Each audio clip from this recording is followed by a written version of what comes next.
And away we go. It is the Nightcap, brought to you by Bearcat Journal, right here on BearcatJournal.com. Just think, your business could be the sponsor of Keegan Nickoson, live from Allegiant Stadium. Well, live to tape from Allegiant Stadium. Yeah. It's getting close. Camp is coming, so hit me up if you have an interest in sponsoring this, or we have a couple other openings for sponsorships for the 2024 season. Let's get it going. Our guy, Keegan Nickoson, live from Vegas. Keegan, how much have you been outside? And do you still maintain that it's just a dry heat in Vegas? I'm not exaggerating when I say it's more bearable than 96 and humid. It feels hot. Like, it is significantly hotter, but you aren't drenched in sweat. Yeah, if you know what I mean. That's fair. That's fair. I sweat 3 times more than the average person, I would say. Like, it's bad. So I appreciated dry heat. I got back into my hotel from getting a haircut and working out yesterday, and I ordered Chipotle, and it said it was what? You went to Vegas and got Chipotle. Well, I'm saving In-N-Out. I think I'm going to do In-N-Out tonight, and then I'll probably do something else tomorrow. This is something that the kids have to understand. When you go out of town, you get food that you can't get here. Yeah, but I'm on a diet. Like, I have to stick to my protein goals. I have to get my gains in. I have a tailored bowl at Chipotle that fits my diet perfectly. And that was one of the closest things that I could walk to that wouldn't charge me $15 to DoorDash. So I got lost in the way to Chipotle. And I was walking outside for a good 45 minutes, and it was hot, but it was still more bearable than like 96 and humid. It's still the thing that gets me is at night, because it's 100 degrees at 10 o'clock and 11 o'clock at night. Like, it's not supposed to feel like that when the sun goes down. Yeah, no. It messes with a little nip. Yeah, it messes with you. Free Dr. Pepper for everybody, huh? Yeah, zero sugar, which is so clutch. I'm addicted to this stuff. Take us through the day. What time did the day start? Take us through the festivities as you experience your first football Big 12 media days in Vegas. Let's see. I think I got here right when registration started at 8, and then it was a lot of breakfast, a lot of jotting down notes and stuff, and then Brett Yormark gets on the stage at 10. Made a lot of bold claims. I will say that he was. What he does. Yeah, he's on the edge, and talking about TV windows and basically what the Big 12's plan is going forward with revenue and stuff like that. But his talk was interesting, and then we get into coaches. A lot of good things that the coaches had to say. I think a few interesting things that Sat said. QB competition looking to go into the fall camp, probably 1 to 2 weeks before the season is when they'll have an answer for that. Jalen Hunt probably looks as the logical next step. If Dante Corleone is to miss significant time, he'd step into the nose tackle, defensive tackle role for Dante. And then, I think one of the most interesting things, and it's for a story I'm working on, but just getting everyone's reaction to Dante's news and the blood clots and everything, kind of seeing how the players felt about it. Because, Corey and Mason have played with him for a really, really long time, developed a really, really good friendship. So when one of your good buddies is not only a good buddy, but he's a leader in your football team and someone everyone can look up to, kind of goes down with something like that, it's significant. So that was interesting. But yeah, it was a packed day. There was a lot of media obligations for them, so they were being pulled around everywhere. That's why the scrum after the presser was only a minute and 42 seconds. You only got 2 questions in, and then Zach Stipe had to drag him to ESPNU.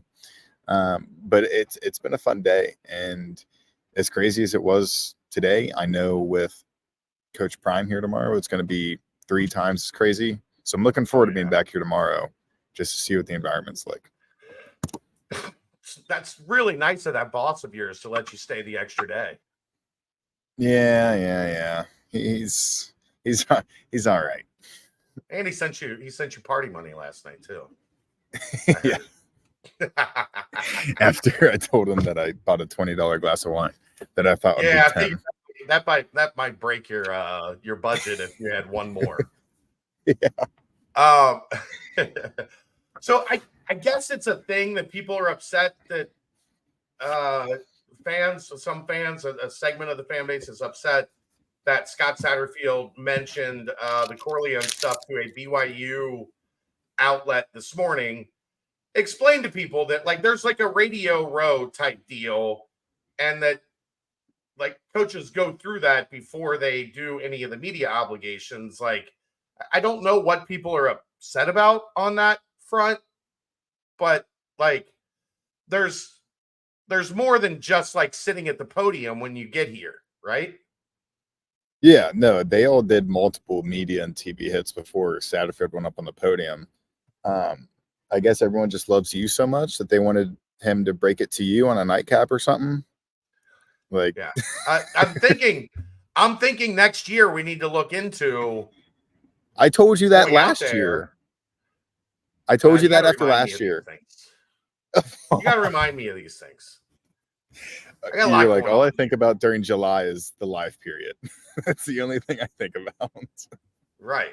You got to like, put my brain on it. Like, when we get to like March and the basketball season, April, and the basketball season ends, remind me that we need to go out to media day and be part of like Radio Row or whatever that is. Yeah, I mean, you'll be able to get coaches like of other teams. They go on BYU TV, which I know is actually a really, really big network. But yeah, Radio Row is massive. So yeah, I don't know. You shouldn't really be upset about Sat telling a news outlet something about what they asked him. I think that's right. That's the whole point of journalism. When Aaron told me that people were upset about it, I was like, for why? What are we feigning outrage over that a coach did a media responsibility and answered a question on media day? I don't know. The things that people get upset about are wild to me in this day and age, but what can you do? Sack goes to the podium for his media availability, the big one at first. Anything that other than Corleone, anything that kind of caught your ear, caught your eye? Not really. I'd probably say the breakout session with the reporters when he could speak in detail was the thing that I would look to the most, especially if you're someone who follows all our stuff. You've been in touch with spring reports and heading into summer camp. You know their answers to the last year was tough, what's going on this year question. Like it's been asked a lot. And when you're in front of like all the national media, that's what they're going to ask. And I completely understand why that would be the case. Looking at it from kind of a bird's eye view. So that was a lot of the big podium. I asked him a question about all the FCS additions they've made. I think it's interesting that they kind of went that route because it's definitely a philosophy shift of, he actually said, I think it's better to get guys that have playing time at lower level schools like an FCS or a group of 5 instead of a guy who hasn't played a lot at a Power 5 school or a Power 4 school, which, I mean, they made additions in both of those cases. They got Evan Pryor and Kai Stokes from Ohio State, which are 2 guys that talented, big school, but just needed an opportunity to play. Joe Royer as well. But they made a lot of FCS additions on both sides of the ball in the spring portal. So his answer to that was pretty entertaining. I think that was one of the bigger things today. And then, but not much from the big podium. The breakout sessions were where we really got into it. And then I talked to him about cornerbacks a little bit, and that'll be in a story coming today or tomorrow. When you talk about the players, their message all seemed to be pretty similar, that Mhm. they are a lot closer this year than they were last year, that everybody has been pulling hard in the same direction. They're talked about how hard the offseason program was. Anything from the players that caught your eye? I Corey Kiner seems really motivated, and he seems like someone who's really been working on his craft. And his craft after last season is trying to get breakaway speed, because I think there was 4 or 5 times where he was going to drag down from behind of touchdown runs that would have been touchdowns with Miles Montgomery or Evan Pryor this upcoming year. And he even said, he's like, I think I'm pretty fast. Everyone else just thinks I'm slow. I mean, I've got the facts. I can show you the facts. Right. Luke Kandra talking about the offensive line room and the recruitment of Xavier Lozowicki, him being a part of that, having a role in, vetting him, seeing if he was a fit. And then Derek Canteen's, his philosophy behind choosing Cincinnati, and because he wanted to make sure, is it going to be different than last season when you went 3-9? Because, he was trending towards being either a late round draft pick or an undrafted free agent, just based off his pedigree and the stats he had put up at Georgia Southern and Virginia Tech. So for him to come to a team that was 3-9 probably surprised some people, but they were able to sell him their plan and get him on campus. Mason Fletcher is just awesome. I think the best. I love him. Yeah, he's one of the best people to talk to. He said in terms of Max joining UC, he's like, I don't really remember how it happened. I think everything just like panned out how it was supposed to. And then I followed up. I was like, did you have to convince him to come here, or did he just want to come here? He's like, I don't think I really had to convince him. I don't even know if I had anything to do with it. I think he just came to UC. I was like, okay. I mean, that makes sense. But the players were all great. The players were really willing. They were really happy to do it. Corey talking about going to Louis Vuitton and the Kenwood Mall and trying to find a designer suit was awesome. He's like, I've never done this before. And when he said that he was telling them that he'd never done it, I was just going through my brain and putting myself in the shoes of the salesmen and women at that store. Just be like, I'm taking this kid to town. I'm taking him for everything he's got.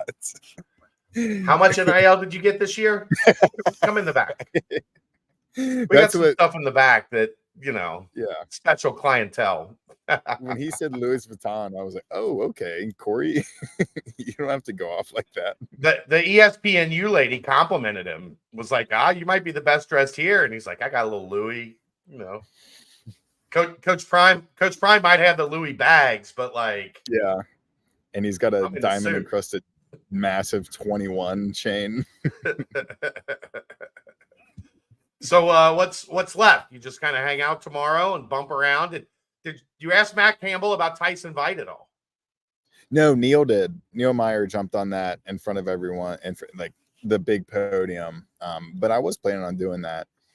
And he kind of Neil beat you to it, is what you're saying. Neil beat me to it. Yes. This is what happened. So I sat down in the third row from the stage, and the power strips didn't work. So my computer was starting to run low on battery. So I went back to I think I'm in the 12th row now, and plugged in and started trying to upload videos, because I uploaded the videos about an hour after I took them, which infuriates me, because it should be a simple process, airdrop, upload, it's over. But then the Wi-Fi here was horrible, so I had to use my hotspot. But when I got everything plugged in, it finally worked. But Campbell kind of said that he was involved in the process of, Satterfield and Veit. I think that they fit.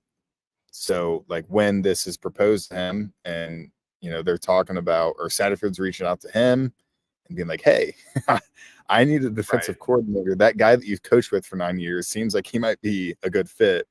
And him kind of being like, okay, I mean, I can't really, what am I going to do to withhold someone from a Big 12 defensive coordinator job? Sure. And they've been a linebackers coach for 9 years. So he was super open about that, just saying that he thought Veit being an Ohio guy, Satterfield coaching in Ohio at Cincinnati just made so much sense. And then, Satterfield being willing to do the 3-3-5. And that defensive scheme was significant. The only other kind of news of the day, I guess, Paul Nelson decommits and immediately commits to Indiana. I had mentioned this, something I was getting a sense that was kind of bubbling yesterday, that Indiana was not standing down on Nelson's commitment and worked hard to get him. I mean, I don't know. I know everybody's going to be in an uproar about it. I get it from the terms of wanting to have as many local kids as you can get. I don't know. Other than that, though, it's the guy that was rated in the middle of your recruiting class. Go get another one. Like that's what's on the staff. Like, do you want to lose a local kid? No, obviously not. But I mean, it is what it is. Yeah, I liked his game a lot. I'll be honest. I think he was a really aggressive hard hitter who flew to the ball and had really good speed.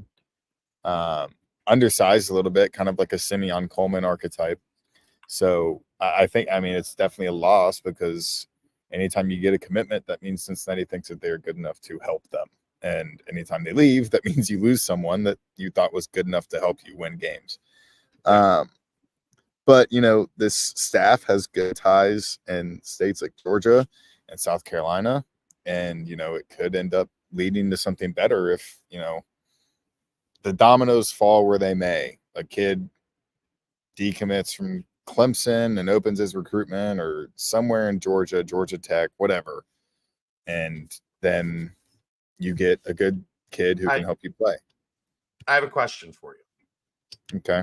We had this conversation a little bit on the BBP last night. I'm curious of your answer to this question. At what age did you kind of pick, because your favorite teams are a little all over the place? Like, around what age in your childhood did your favorite team start solidifying? 8. Yeah. That's a great answer. 8 or 9. Where was the UC I was football Reds program? way before. Yeah. Where was the UC football program at 8 years ago? Well, hold on. 12. 09 was like the first year. 08 was like the first year I started watching. That was Orange Bowl, Virginia Tech, right? No. I'm saying 8 years ago from now. Where was the football program? Tommy Tuberville. 2015 in the dumps. Yeah. So there's studies that have shown kids develop their fandom somewhere between like 8 and 11. Like, that's usually when you pick up like those teams that are going to be your team for life. When Fickle got here, and granted, there's another layer to this, that is Fickle brought Ohio State with him, if you will. I think it made it some of these local coaches that feel like they have to send their kids to the Big Ten, or they need to send their kids to the Big Ten. Fickle kind of, he still had the Letterman's jacket on. Like, they were attracted to that. But yeah, Josh Wiley, Malik Van, all those guys are about your age and were 8 to 10 years old when Cincinnati was going to the Orange and the Sugar Bowl. Yeah. That means that they quickly became fans.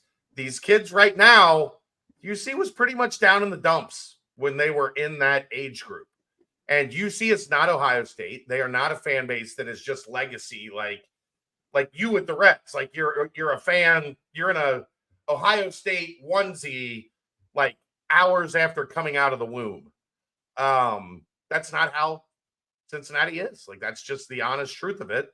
And I think you're going through a phase right now on a group of kids that really didn't grow up, with that emotional attachment to UC, which means in 3-4 more years, you're going to run into a group of kids that were that age, going to the Peach Bowl, going to the Cotton Bowl.